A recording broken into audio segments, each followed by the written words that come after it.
Morning, my name is Annebaks. I'm a fashion entrepreneur. I say thank you for all my subscribers, my viewers. I say thank you for those that have liked my videos and that have shared it. And I hope that you're in good health and you're staying positive. Today I will be discussing about body shapes and how to dress according to your body shapes. Just suggestion, pointing us towards the right direction. And if you're a fashion designer, what to look out for. So today, body shapes, there are different body shapes, especially if you live if you're an Africa's body shapes are different from European body shapes. Normally you find standard sizes, standard measurements. They are usually made for the African models, and the models shapes are actually different. They are not real. Those are ideal shape. The real human shape does not have different proportions. That doesn't mean that your own one body shape or one body type is better than the other. It's just knowing how to properly package yourself and properly accentuate the parts that you want to accentuate. So today we have the first one. This is the ideal body shape that is like an hourglass. An hourglass is an ideal body shape, the one they call figure 8.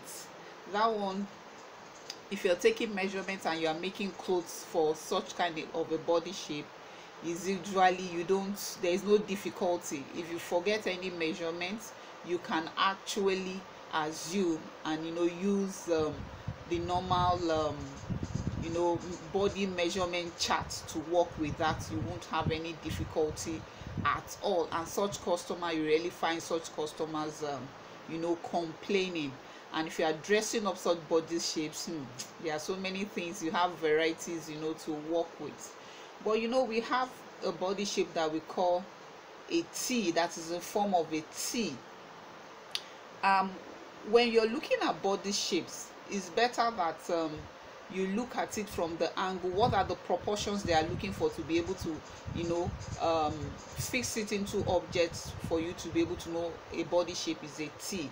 Is the proportion between the shoulder, the waist, and the hips. That is what form all those body shapes that they come up with, meaning that the person has the broader shoulder. Between the waist and the hips are like one, they are the same.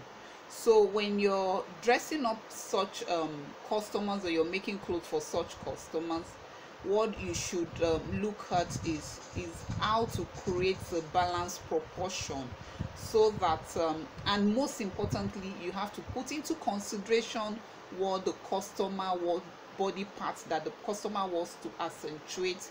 Consider the customer's opinion. And when you're also dressing up, also in terms of patterns of fabric, also accentuate those parts of the body. So those are the things that you put into consideration when choosing fabric, the pattern on the fabric, and when blending fabric, the patterns on the fabric also, and also what the customers want. The another body shape is like a ball size body shape. They call it the apple shape. Apple meaning that the proportion between the shoulder, the waist, and the hips are all the same. And when you're taking this customer's measurements, make sure that you follow every angle step by step. You don't assume, you don't exaggerate their sizes. You don't add too much, because you don't want to create bulkiness, and you also do not want to make them feel bigger than they are. So when you're adding seam allowance, you just put it in proportions. You don't say because they are big you add 5 inches. Instead, you have 2 inches, at most 3 inches, because aside that you're considering their size, you don't want so much fabric tucked in to add more to increase their size, really making them looking bigger than they are. What you just do, consider the ease of movement of their body, and also consider when they are ironing, because some fabric shrinks, so you put all those into consideration. So don't add too much allowance, so that you don't add to their sizes. They are already big, some of them are already conscious about their weight, so you should also take every measurement step by step. The same time that you won't appropriate the same time you give to somebody that is an hourglass shaped to a body shape that is apple or ball like. And respect their opinions. You have to take their opinions into consideration, and also take the opinion of what parts are they not what part of their body are they so conscious about. So when you are blending fabrics, or you are trying to create embellishments, you do not create an attention to that part of the body that they are conscious about. We also have the body shape that looks like just an eye, like one, so the same rules apply also. This measurement is really not not that difficult to take, but that doesn't mean that you make it so you make clothes for them that is so tight, it makes it so uncomfortable for them. So you create allowance for ease, and you try to in picking fabrics also, you pick fabrics that also complements their body shape, and complements the choice of the color that they are comfortable with. And we also have the triangle shape body shape. It's a triangle. See the shoulder, between the waist and the shoulder, you can see, and the hips is wider. The hips is wider.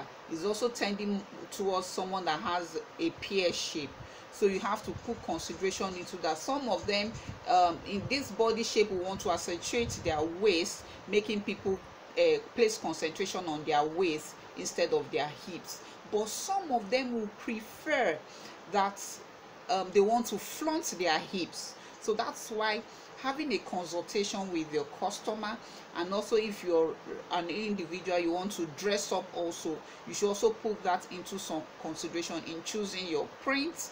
If you don't want to accentuate your hips, let the prints of fabric that you choose not be a bold print that will draw people's attention to that part of your body. So where you want to draw attention to should be where you accentuate, and where the fabric and where the work is concentrated upon. Also, you're also careful, and you also take time in taking this person's measurement. Do not assume. Take every measurement, every step of the way. If you're using 5 minutes for taking the measurement of an hourglass person, for any other sizes, it's best that you take your time and you cross-check your measurements. Take your measurements twice. It is better to take your measurement twice to be on the safe side. And you have the inverted triangle, meaning the person is wider at the top, at the shoulder part towards the hips, and at the shoulder part towards the waist, and is slimmer around the hip. Is slimmer around the hip. So the same rules also apply, so that when at the end of the day you have a very satisfied customer, impressed customer, and at the end of the day also you also customer loyalty, you'll be able to build customer loyalty. You'll be able to also advise your customer what fabric to choose to buy, especially if the fabric has prints, has lines, all those fabric that comes with prints, bold prints, small prints, and also those fabrics you'll be able to advise your customers appropriately and be able to build. So it's more of you're having a relationship with your customer, even though that you're making clothes for them. And also, as someone, if you're also dressing up also, you'll be able to know what color of fabric to choose, what pattern of fabric to choose, depending on where you want to accentuate, depending on where you don't want to draw people's attention to. And I hope these tips have helped you enough, has improved your dressing mode, has improved choosing colors for yourself, has also made you comfortable with your body size, because no body size is better than the other. I ask you to subscribe, to like my videos, to click the notification button. See you in my next video. Thank you.